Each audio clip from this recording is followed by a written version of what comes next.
फिर हम देखते हैं डिट्रेस के घर शादी की तैयारियां चल रही होती है। एक लेडी कह रही होती है, अगर आप इस क्रीज को इस तरह लेते हैं तो फिर इसकी एलिगेंस को निखारे और आस्तीन को इस तरह बनाए। इस तरह के मटेरियल का इस्तेमाल करने के बारे में आपका क्या ख्याल है? तो फिर चेस्ट की लाइन को थोड़ा नीचे रखते हैं। ओ वाह, यह तो बिल्कुल भी बुरा नहीं है। डिट्रेस वहीं सोफे पर लेटी हुई होती है और उसके दिमाग में बस लूसियस की कई बातें चल रही होती है। जो लूसियस ने डिट्रेस से कहा था, मैं समझता हूँ अब हालात बदल गए हैं, हमें जल्द ही वेडिंग सेरेमनी करनी चाहिए, है ना? मैं जल्द से जल्द आपके साथ रहना चाहता हूँ। तुम भी ऐसा महसूस करती हो ना डिट्रेस? लेकिन मैं बस सोच रहा हूँ, जब आपने कहा कि आपने जो मन में आया वही बोल दिया, क्या आप इसे लेकर सीरियस है? क्योंकि मुझे लगा डिट्रेस जो आपने कहा वो सच था। डिट्रेस ये सब सोचते हुए कहती है तभी कोई डिट्रेस से कहता है, डिट्रेस तुम यही हो, मैं तुम्हें हर जगह ढूंढ रही थी। और वो लेडी डिट्रेस को शादी की बधाइयाँ देती है। उस लेडी का नाम चार्लिन मूरे होता है, जो कि डिट्रेस की चचेरी बहन होती है। डिट्रेस कहती है, चार्लिन आप भी यहाँ हैं आंटी विक्टोरिया? तभी डिट्रेस की चाची कहती है, ओ माय गॉड डिट्रेस, तुम इस तरह झूठ क्यों बोल रही हो? डिट्रेस अपनी आंटी को देख के कहती है, आंटी। फिर डिट्रेस की आंटी डिट्रेस के पास आके चिल्लाते हुए कहती है, आपको यह बात अच्छी तरह से पता होनी चाहिए, शादी के कपड़े से सिलवटें प्रेस करके हटाना नामुमकिन है, चाहे आप कितनी भी कोशिश कर ले डिट्रेस। डिट्रेस कहती है, ओ ठीक है।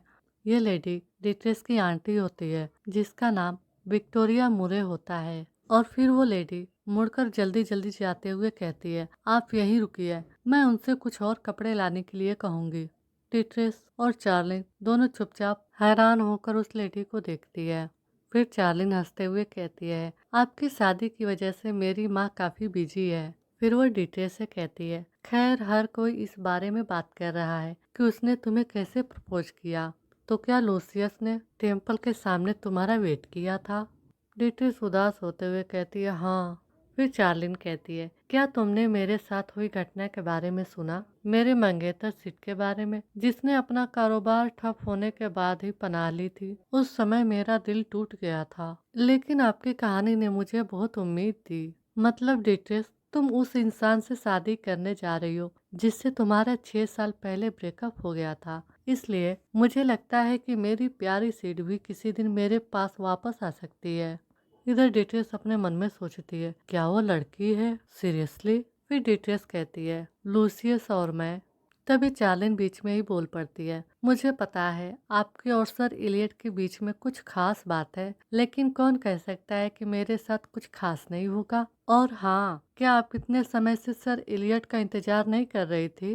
फिर डिट्रेस कहती है, नहीं, मैंने ऐसा नहीं किया, मैं उस समय फ्रेडरिक के साथ थी। फ्रेडरिक? मुझे उसका नाम लिए काफी समय हो गया है। डिट्रेस सोचती है, मेरा दूसरा मंगेतर, जिन्हें मेरे पिता ने लूसियस से ब्रेकअप के बाद चुना था, वो मेरे पिता की साजिश का शिकार हो गया और जब उसने मुझे छोड़ा तो वो भाग रहा था। जाने से पहले उसने मुझे बस इतना ही कहा, मैं तुम्हें खत लिखूंगा। और वो खत जो मुझे आखिरकार मिल ही गया। उसकी मौत की चौंकाने वाली खबर। मुझे हैरानी होती है कि क्या वो सचमुच मर गया है। फिर डिट्रेस कहती है, मेरी सगाई फ्रेडरिक से हुई थी तो मैं किसी भी हालत में लूसियस का इंतजार नहीं कर रही थी।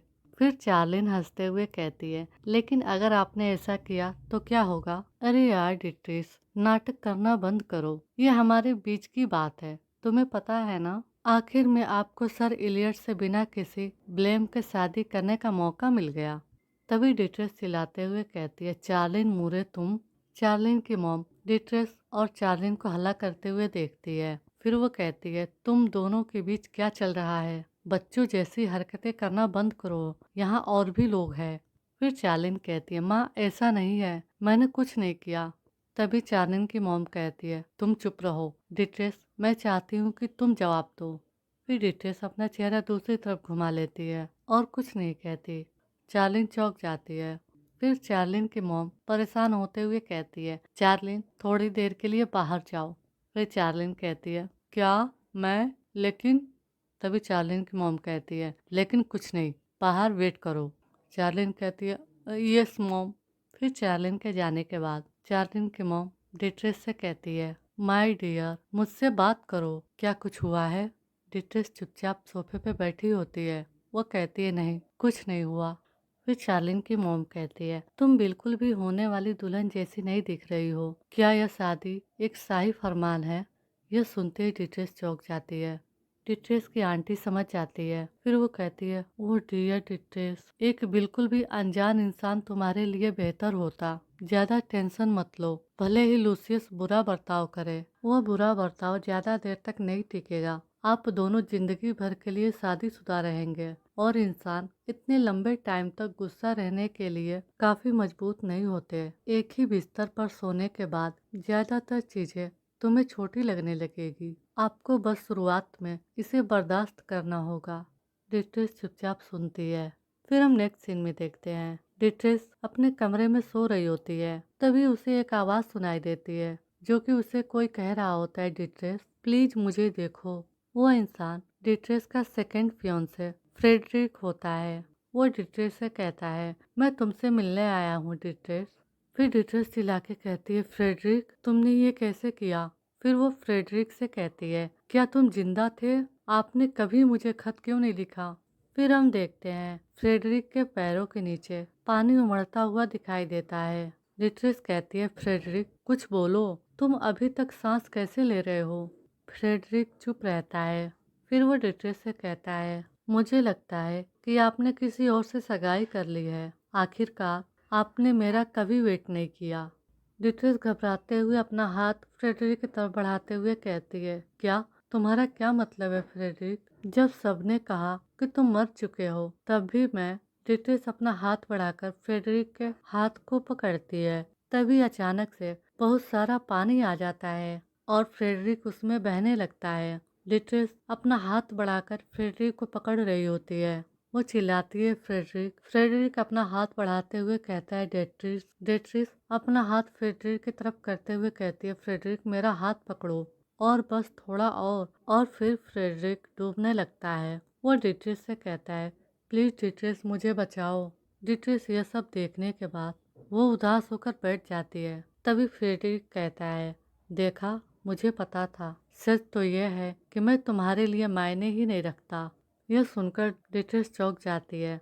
फ्रेडरिक डिट्रेस के पीछे से कह रहा होता है चाहे मैं मरूं या ना मरूं, इससे तुम्हें जरा भी दुख नहीं हुआ है ना? तभी अचानक से डिट्रेस चिल्लाते हुए उठ जाती है। डिट्रेस ये सब सपने में देख रही होती है। उसके चेहरे से पसीना आने लगता है। डिट्रेस कहती है क्या मैं सचमुच शादी कर रही हूँ? फिर हम देखते हैं जब डिट्रेस ने लूसियस से 6 साल पहले कहा था लूसी तुम्हें पता है मैं सचमुच चाहती हूँ कि हमारी शादी बसंत के मौसम में हो, बिल्कुल वैसे ही जैसे मेरी माँ ने हमारे ग्रीन हाउस में किया था। क्या आप मेरे लिए ऐसा करेंगे लूसियस? हम देखते हैं डिट्रेस शादी के दिन लूसियस से कही ये 6 साल पहले की बातें याद करके कहती है आखिरकार बसंत का मौसम आ गया। लूसियस मुझे हैरानी हो रही है, अगर आपको याद हो जैसा कि मुझे याद है। हम देखते हैं डिट्रेस के ग्रीन हाउस में बहुत सारे मेहमान आए हुए होते हैं। डिट्रेस उन सभी को ग्रीट कर रही होती है। लूसियस चुपचाप एक कुर्सी पर बैठकर ये सब देखता है। डिट्रेस काफी खुश दिखाई देती है। लूसियस डिट्रेस को देखता है। डिट्रेस भी लूसियस को देखकर ब्लश कर रही होती है। फिर लूसियस अपना सर नीचे करके बैठ जाता है। फिर हम देखते हैं चार्लिन डिट्रेस का हाथ पकड़कर ले जाते हुए कहती है अरे मेरे साथ आओ, मैं तुम्हें कुछ दिखाना चाहती हूँ। डिट्रेस कहती है चार्लिन रुको। तभी डिट्रेस लड़खड़ाते हुए वहीं पे गिर जाती है। तभी कोई कहता है ओ माय गॉड डीए, क्या तुम ठीक हो? डिट्रेस कहती है हाँ, यह बस एक मामूली मोच है, मुझे बस अपने जूते बदलने हैं। वो शख्स कहता है तुम ठीक हो? तभी डिट्रेस मुड़ के कहती है मैंने तुमसे कहा था मैं ठीक हूँ, मेरे टखने में थोड़ी सी मोच आ गई है। फिर डिट्रेस देखती है वो लूसियस था जो उससे कह रहा होता है कि तुम ठीक हो। लूसियस कहता है लो मेरा हाथ पकड़ो, क्या तुम्हें लगता है कि तुम उठ पाओगी? डिट्रेस हैरान हो जाती है और वो कहती है श्योर थैंक यू। फिर वो लूसियस का हाथ पकड़कर उठते हुए सोचती है क्या वो वहाँ दूर नहीं बैठा था? उसे ऐसा करने की जरूरत नहीं थी, वो बस नजरें फेर सकता था। फिर लूसियस डिट्रेस को एक कुर्सी पर लाके बैठा के कहता है आपको आराम करना चाहिए था। डिट्रेस कहती है मैं दुल्हन हूँ, मैं यूं ही उदास होकर नहीं बैठ सकती। साथ ही मुझे लोगों से बात करना अच्छा लगता है और मैंने इसे हद से ज्यादा भी नहीं किया। फिर लूसियस हंसता है। वो कहता है, समझ गया। डिट्रेस, तुम मुझे फिर से लूसी क्यों नहीं कहने लगती? डिट्रेस कहती है, लूसी, अचानक से? फिर लूसियस कहता है, तुम्हें पता है, पुराने दिन में तुम मुझे इसी नाम से पुकारती थी। मुझे अच्छा लगता था जब तुम मुझे लूसी कहकर बुलाती थी। जैसा कि तुम जानती हो, मेरा निकनेम लूसी है और ज्यादातर लोग मुझे मेरे नाम से ही बुलाते हैं। डिट्रेस कहती है, अच्छा ऐसा है। फिर लूसियस कुर्सी से उठते हुए कहता है, मैं बस पूछ रहा हूँ, अगर आपको मुझे इस नाम से बुलाने में कोई हर्ज न हो तो मुझे अपने मेहमानों को ग्रीट करने दीजिए, फिर मैं वापस आता हूँ। डिट्रेस कहती है, ठीक है। फिर लूसियस कहता है, आप लोग आराम करें, सेरेमनी शुरू होने में अभी समय है। इधर डिट्रेस अपने मन में सोचती है, क्या वो चाहता है कि मैं उसे लूसी कहकर बुलाऊं? क्या उसका मतलब यही है या वो सिर्फ कह रहा है? लूसियस, मैं उसे बहुत लंबे समय से जानती हूँ, लेकिन वो अब भी मुझे कंफ्यूज कर देता है। क्या उसने सचमुच मेरे लिए अपनी सारी फीलिंग्स खो दी है? क्या उसके दिल में जरा सा भी प्यार नहीं बचा था? मैं सचमुच नहीं बता सकती। फिर कुछ देर बाद पादरी कहता है, लेडीज एंड जेंटलमैन, हम सब आज के दिन यहाँ मौजूद हुए हैं इस खूबसूरत जोड़े को देखने और उसे ब्लेसिंग देने के लिए। इस होली विवाह में जब वे गॉड और सभी गवाहों के सामने खड़े होते हैं, एक सीरियस प्रतिज्ञा के साथ जिंदगी भर एक दूसरे से प्यार करने और साथ रहने के लिए, पिता और बेटे के नाम पर और पवित्र आत्मा के बारे में, मैं अब आपको प्रोनाउंस करता हूँ, हस्बैंड एंड वाइफ। फिर हमें शादी के बाद का सीन दिखाया जाता है। रात के समय डिट्रेस को कुछ मेड तैयार कर रही होती है। वो डिट्रेस से कहती है, क्या आप ठीक है माय लेडी? आप थोड़ी टेंशन में लग रही हैं, लेकिन आप डेफिनेटली ठीक नहीं लग रही हैं। लेकिन don't worry my lady, sir Elliot kind और जेंटल है। जी हाँ, और खासकर आपके लिए माय लेडी, और सबसे बढ़कर यह आपकी शादी की रात है। फिर हम देखते हैं डिट्रेस अपने कमरे का दरवाजा खोलती है। इधर मेट कहती है, एक्सक्यूज मी, अब मैं चलती हूँ। और उसके जाने के बाद डिट्रेस चुपचाप अपने कमरे में देखती है। लूसियस बैठकर वाइन पी रहा होता है। वो डिट्रेस से कहता है, हेलो डियर। डिट्रेस ब्लश कर रही होती है। फिर लूसियस कहता है, क्या एक घूंट पीना चाहती हो? ये पूर्वी इलाके की शराब है। डिट्रेस कुर्सी पर बैठते हुए कहती है, नहीं थैंक्स, मैंने आज पहले ही काफी शराब पी ली है। लूसियस कहता है, तो आपने कर दिखाया। वैसे आपको इतना समय क्यों लग गया? मैं आपके इंतजार में लगभग सो ही गया था। डिट्रेस घबराते हुए कहती है, लूसियस, क्या हम सचमुच एक साथ सो रहे हैं?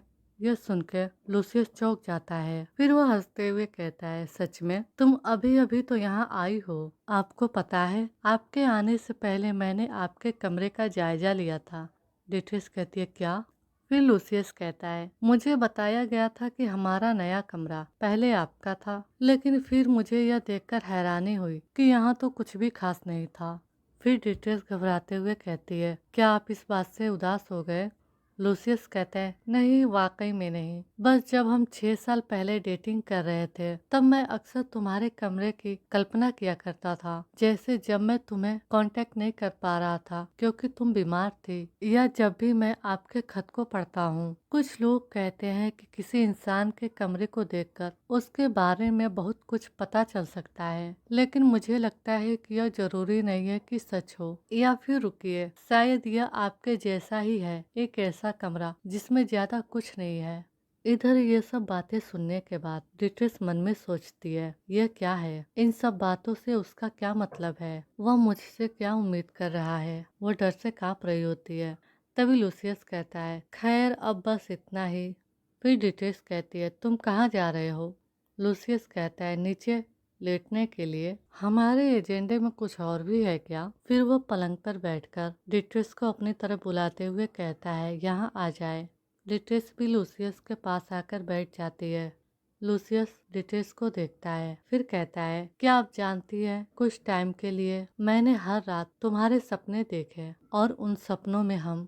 फिर लूसियस डिट्रेस की तरफ अपना हाथ बढ़ाते हुए उसके चेहरे को छूता है। फिर वह उसे पलंग पर लिटा देता है। डिट्रेस काफी ब्लश कर रही होती है। उसकी धड़कनें तेज हो जाती है। लूसियस डिट्रेस को चुपचाप देखता है। फिर वो उसके करीब आता है। फिर वो दोनों किस करने वाले होते हैं। फिर हम देखते हैं लूसियस किस नहीं करता है और वो डिट्रेस के तकिए के नीचे कुछ ढूंढने लगता है। डिट्रेस कहती है, लूसियस तुम क्या कर रहे हो? तभी लूसियस डिट्रेस के तकिए के नीचे से एक चाकू निकाल लेता है और लूसियस चाकू को लेकर डिट्रेस की तरफ मारने के लिए बढ़ाता है।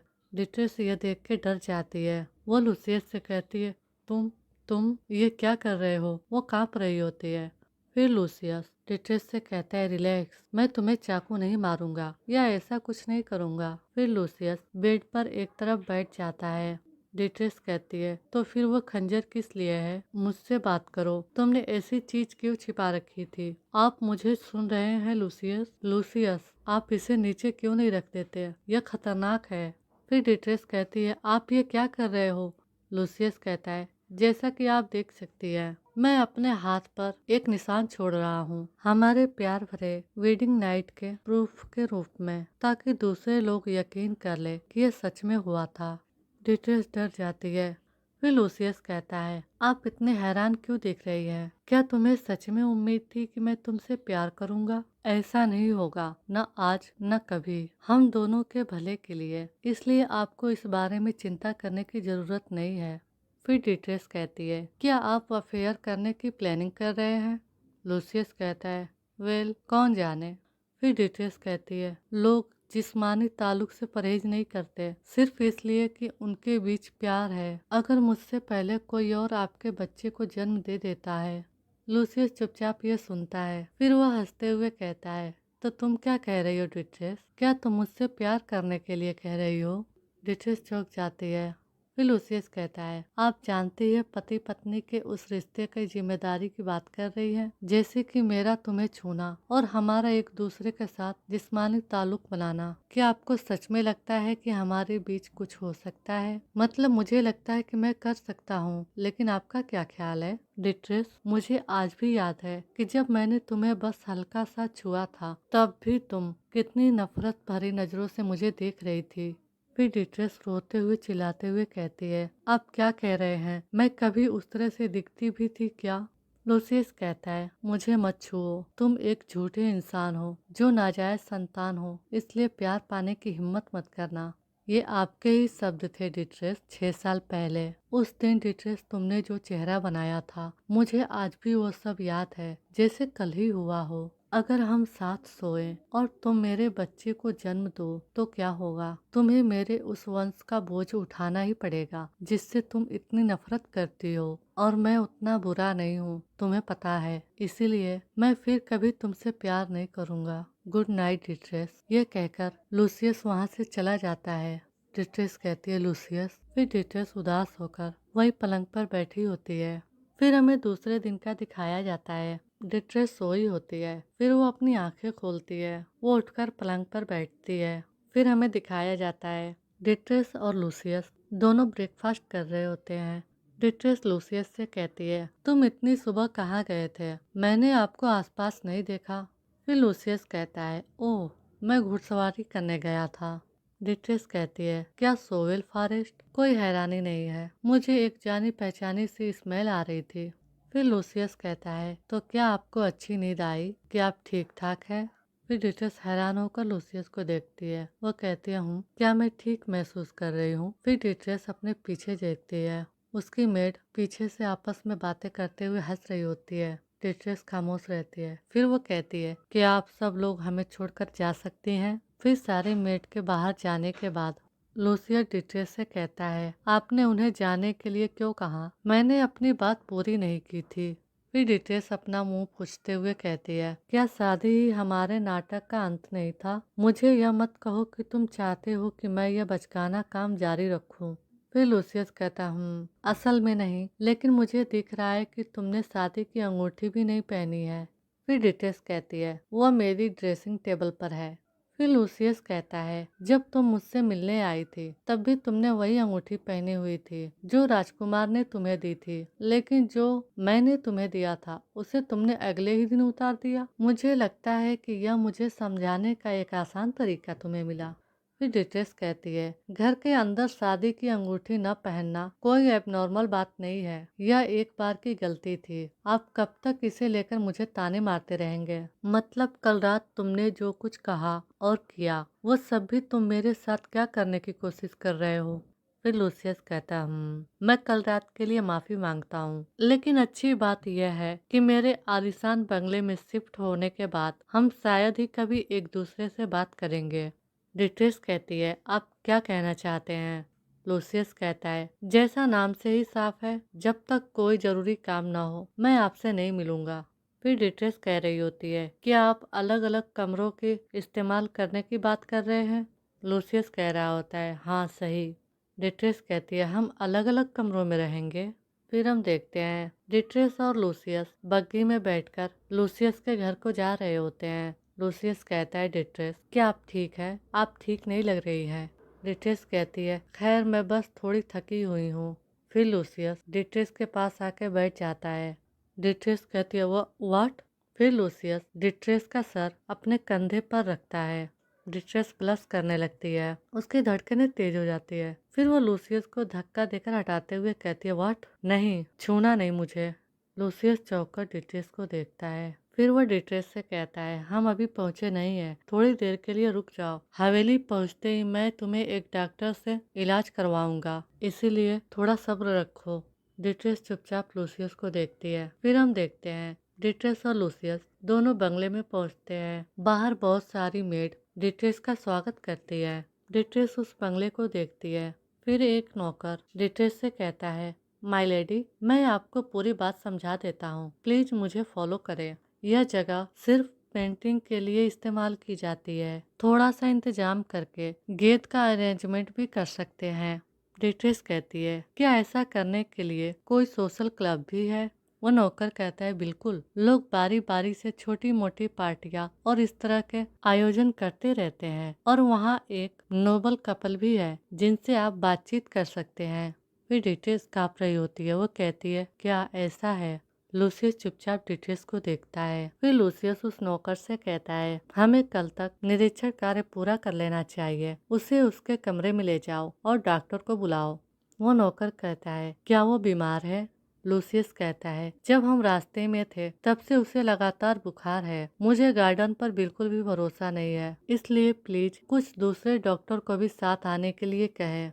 डिट्रेस कहती है, लूसियस मैं बिल्कुल ठीक हूँ। लूसियस कहता है, इस बात पर अड़ियल रवैया अपनाने की जरूरत नहीं है, जब तुम सीधे चल भी नहीं सकती हो। मुझे यह मत बताओ कि तुम ठीक हो, अगर मामला गंभीर हो तो क्या करेंगे?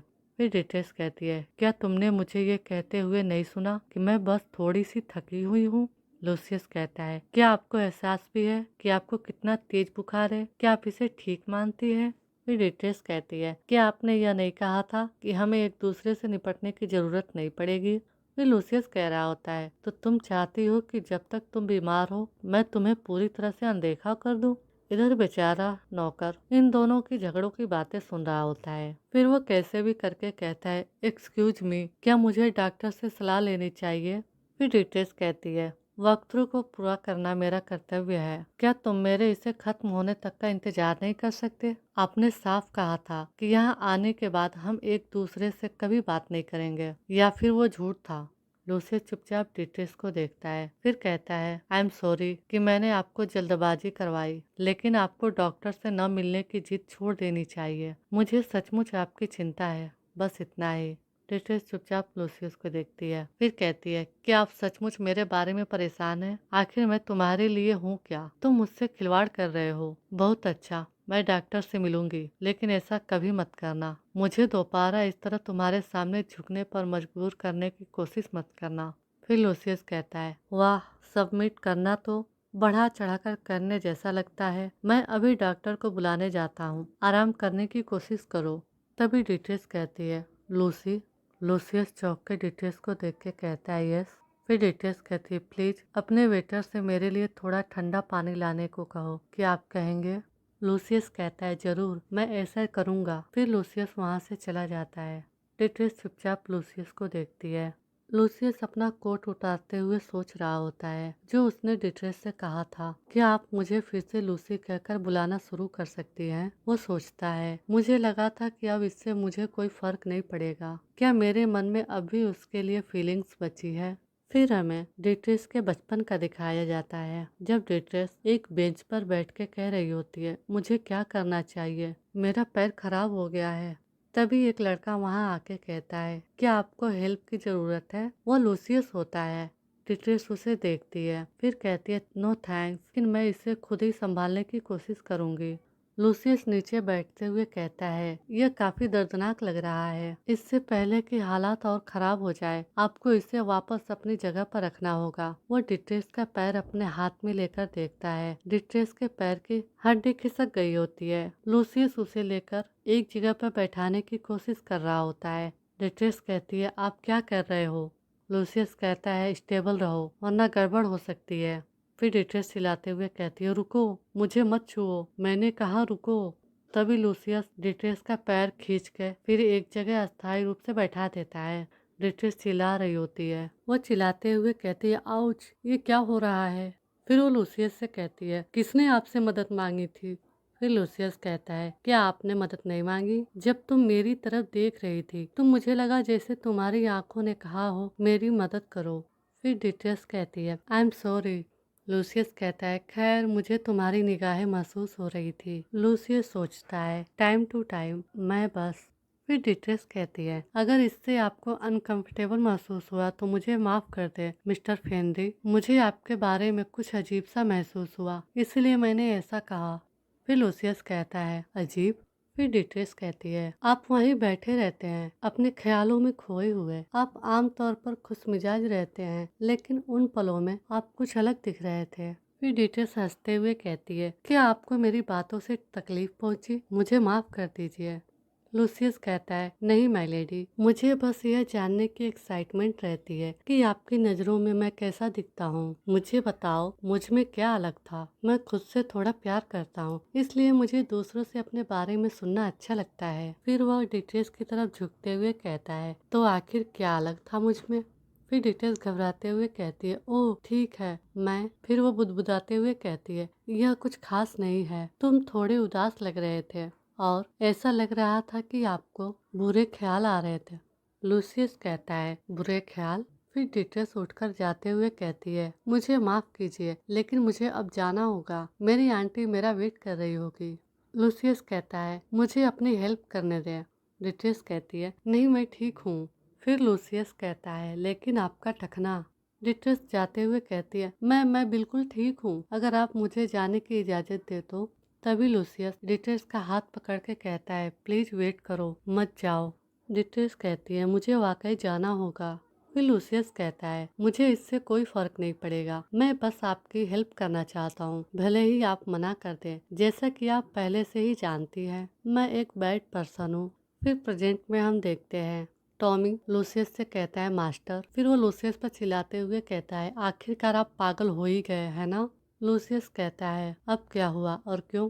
आपने 4 अलग अलग डॉक्टरों को बुलाया, जब आप यह सब कर ही रहे हैं तो क्यों न एक पादरी को भी बुला ले?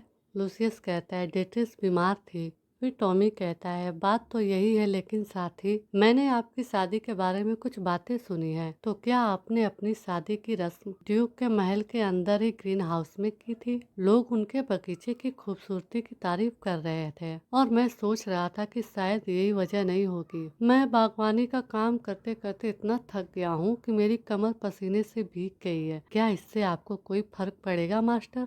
लूसियस कहता है, नहीं, बात वो नहीं है।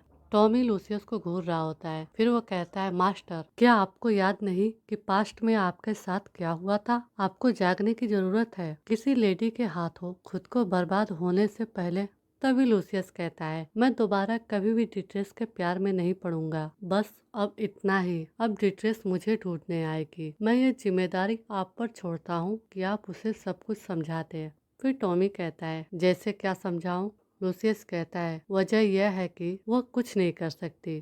फिर हम देखते हैं कुछ दिनों बाद डिट्रेस पूछती है, लूसियस कहाँ है? एक मेड बताती है, माय लेडी, क्या आपने नहीं सुना? वो आज कुछ टाइम के लिए अपने इलाके की देखरेख करने के लिए बाहर रहेंगे। डिट्रेस यह बात उस मेड से लगभग 2 हफ्ते के बाद पूछती है।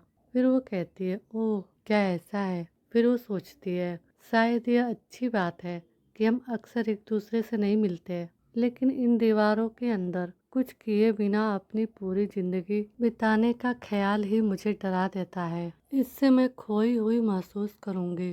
फिर डिट्रेस रोजलिन से कहती है, रोजलिन मैं टहलने जाना चाहती हूँ, क्या आप मेरे लिए कुछ तैयार कर देंगी।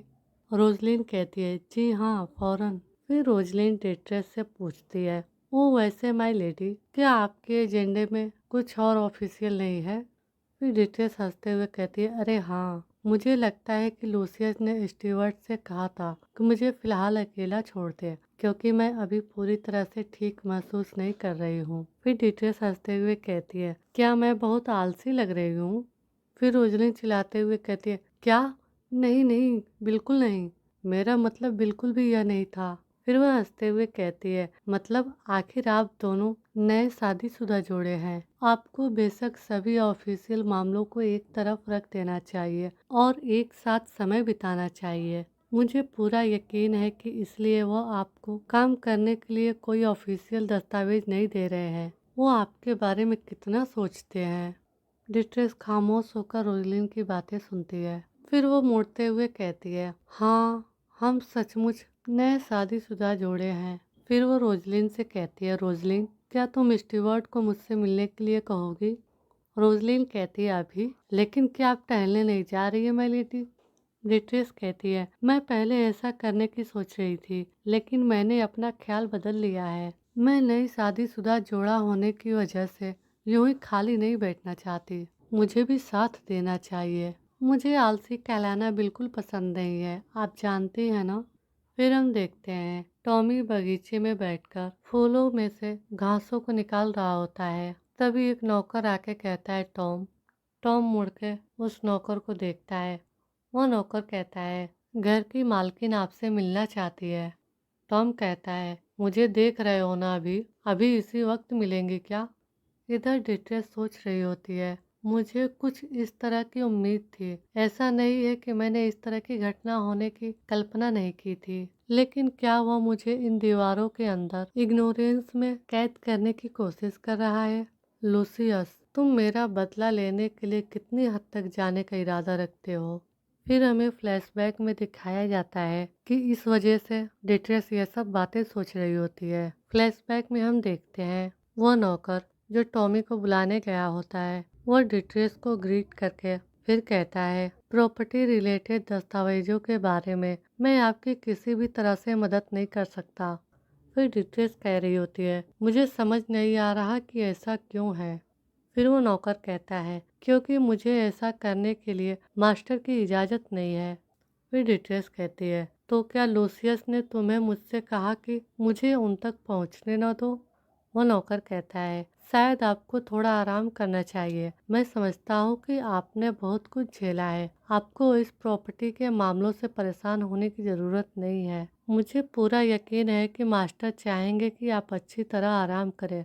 तभी डिटेल्स गुस्से से चिल्लाते हुए कहती है, बकवास। तो फिर मुझे बताइए, मेरे आने से पहले सभी फाइनेंशियल मामलों का इंतजाम कौन करता था। लूसियस एक बिजी इंसान है, उसके पास इसके लिए समय नहीं हो सकता था।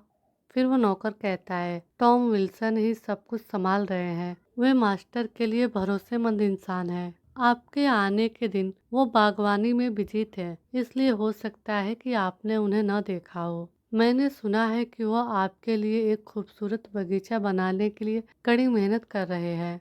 डिट्रेस खामोश रहती है, फिर कहती है, उसे बता दो कि मैं उससे मिलना चाहती हूँ, अभी। फिर प्रेजेंट में डिट्रेस कहती है, हाँ, और उसने मुझे कुछ भी बताने की जहमत नहीं उठाई। वो अपना सर पकड़कर खड़ी होती है। इधर रोजलिन डिट्रेस को देखकर सोचती है, क्या वो ठीक है। फिर वो डिट्रेस से कहती है, माय लेडी, मेरा मतलब है मैडम, अगर आपको किसी चीज़ की ज़रूरत हो। तभी डिट्रेस कहती है, नहीं, बस एक शब्द भी मत बोलना। रोजलिन रोते हुए कहती है, यस मैम। फिर हम देखते हैं काफी समय हो जाता है। डिट्रेस अपने मन में कहती है, क्या मैंने यह नहीं कहा था कि मैं उससे तुरंत मिलना चाहती हूँ। अब तो घर के नौकर चाकर भी मुझे नीची नजरों से देखते हैं। तभी डिटेल्स को दरवाजे पर नॉक करने की आवाज़ सुनाई देती है। वो उधर देखती है। फिर हम देखते हैं डिटेल्स के सामने टॉम खड़ा होता है। डिटेल्स आराम से अपनी कढ़ाई कर रही होती है। टॉम भी चुपचाप खड़ा रहता है।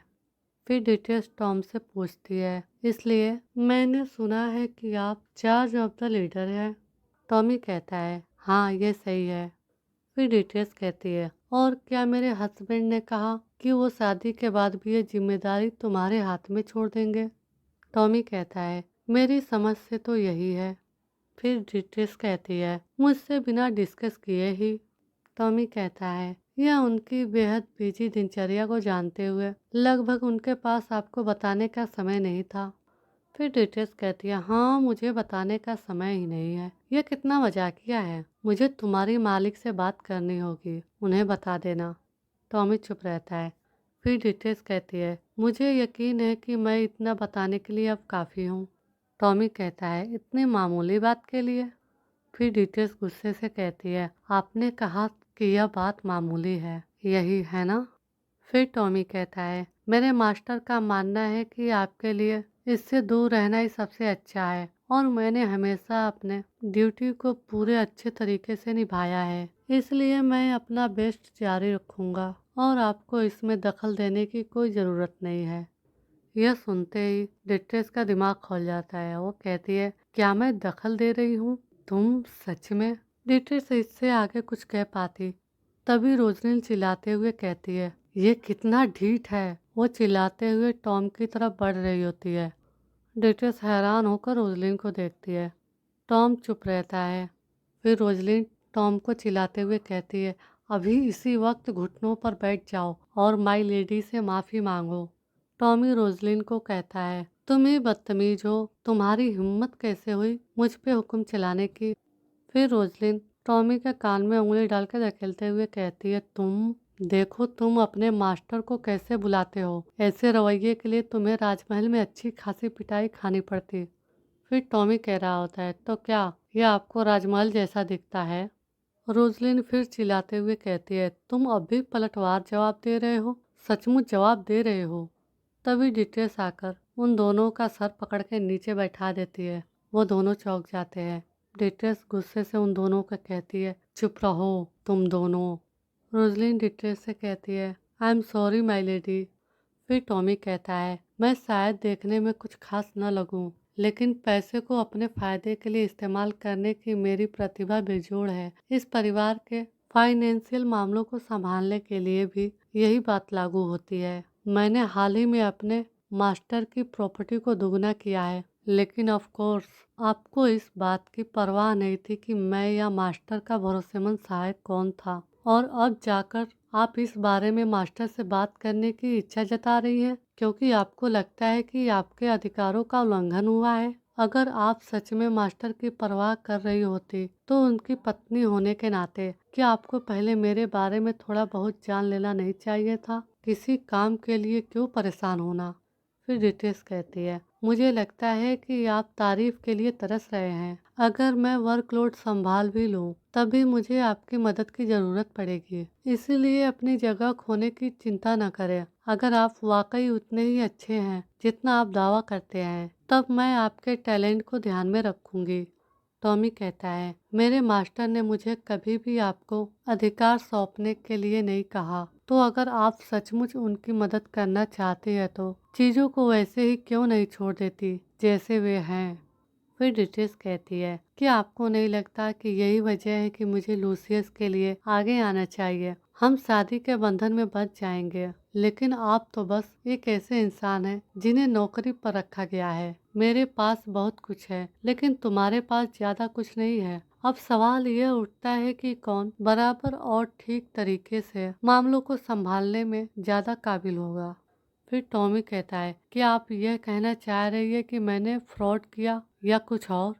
फिर डिटेल्स कहती है, मैं सीधे सीधे बातों को सामने रख रही हूँ। तभी टॉमी चिल्लाते हुए कहता है, क्या तुम इतना ही कह सकती हो? वो चिल्लाते हुए डिटेल से कह रहा होता है, आपने मेरे मास्टर के लिए आखिर किया क्या है? आप पॉइंट को एक्सपोज करना चाहती है? मैंने अपनी पूरी जिंदगी अपने मास्टर की सेवा में बिताया है। क्या शादी करना वाकई इतना बड़ा गुण है? आपने मास्टर के लिए कुछ भी नहीं किया और फिर भी आप उस पोजीशन पर पहुंच गई है। क्या मैं गलत हूँ? वो डिटेल्स को कह ही रहा होता है। क्या मैं इस बात पर डिस्कस करने की कोशिश कर रहा हूँ कि मैं किस चीज का हकदार हूँ या नहीं?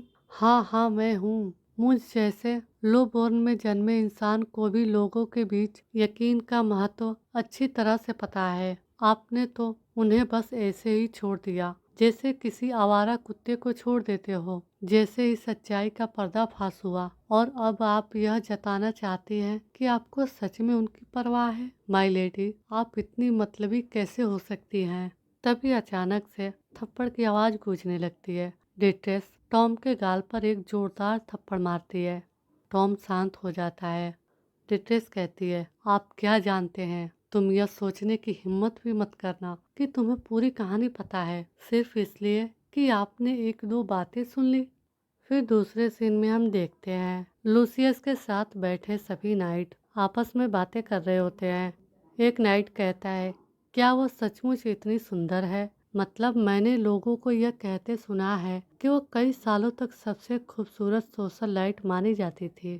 फिर एक और नाइट कहता है, मुझे भी, मैंने भी सुना है कि उन्होंने सबसे लंबे समय तक एथरे हाउस का खिताब अपने पास रखा था और यह था कि तभी एक और नाइट कहता है, वो आपको पता है कि हाई सोशल क्लास के बीच शिकार का कंपटीशन ऑर्गेनाइज की जाती थी। यह टाइटल उस लेडी को दी जाती है जिसने सबसे ज्यादा जंगली जानवरों को गिफ्ट में दिया हो। मुझे पूरा यकीन है कि उनकी सोशल स्टेटस उनकी पॉपुलैरिटी की एक वजह थी, लेकिन चाहे कुछ भी हो वो बेहद खूबसूरत तो होगी ही, है ना? फिर एक और नाइट कहता है, हाँ बिल्कुल ठीक है। मुझे यकीन नहीं होता कि कमांडर को उससे शादी करने के लिए उसकी खूबसूरती ही काफी थी। उनका पास्ट अजीब है, इसलिए मेरा मानना है कि कुछ और भी खास होना चाहिए था। फिर वो नाइट लूसियस से कहता है, क्या यह सही नहीं है कमांडर? लूसियस कहता है, बहुत खूब, क्या तुम सारा दिन बस यहीं बैठे रहोगे? फिर वो नाइट कहता है, लेकिन यह सब आपकी गलती है कमांडर। आपने हमें उसे क्यों नहीं दिखाया? आपने तो ड्यूक के महल में ही अपनी शादी की रस्म भी अदा की थी। फिर लूसियस हंसते हुए कहता है, और मैं तुम्हें उसे क्यों दिखाऊं? फिर वो नाइट कहता है, और क्यों नहीं? क्या वो हमारे लिए इतनी कीमती है कि हम उसे देख भी नहीं सकते? फिर लूसियस गुस्से से उस नाइट की तरफ देख के कहता है, आप क्यों नहीं खुद को आईने में देखकर और फिर यह मुझे बात दोबारा बताते? लूसियस के इतना कहते ही वो नाइट लूसियस का पैर पकड़कर चिल्लाकर कहने लगता है, यह बात तो बहुत ही हार्ड है। हम दिखने में भले ही ऐसे लगे, लेकिन हम सभी के दिल सोने के हैं। इधर लूसियस चिल्ला रहा होता है, छोड़ोगे क्या? अगर आपके पास मौज मस्ती करने का समय है तो जाकर थोड़ा और ट्रेनिंग कर लो। तभी लूसियस के पास दौड़ते हुए आकर एक नौकर कहता है, मास्टर मास्टर। लूसियस कहता है, ये क्या है? इतनी जल्दी किस बात की है? वो नौकर कहता हूँ, मैडम वो। तभी लूसियस कहता है, डिटेल्स के बारे में क्या? क्या उसे कुछ हुआ है? फिर वो नौकर कहता है, ऐसा लगता है कि वो कल से बीमार महसूस कर रही है। उन्होंने कल से कुछ नहीं खाया है और आज तो उन्होंने हमें अपने कमरे में आने से ही मना कर दिया। और खैर हमें लगता है कि आपको जाकर उनका हालचाल पता कर लेना चाहिए मास्टर। लूसियस चुप हो जाता है। फिर हम देखते हैं लूसियस घर आकर दरवाजा खोलता है, फिर दरवाजे को बंद करके वहाँ पे खड़ा होके कहता है, डिट्रेस। फिर वो डिट्रेस के बेड के पास आता है जो कि उसे खाली दिखाई देता है। वो अपने मन में सोचता है, क्या उसने यह नहीं कहा था कि वो बीमार थी? वो कहाँ है? वो बिस्तर पर आराम क्यों नहीं कर रही? तभी पीछे से डिट्रेस सोफे पर बैठकर हंसते हुए कहती है, अरे बाप रे, यह तो बिल्कुल अनएक्सपेक्टेड था। लूसियस मुड़ के पीछे देखता है।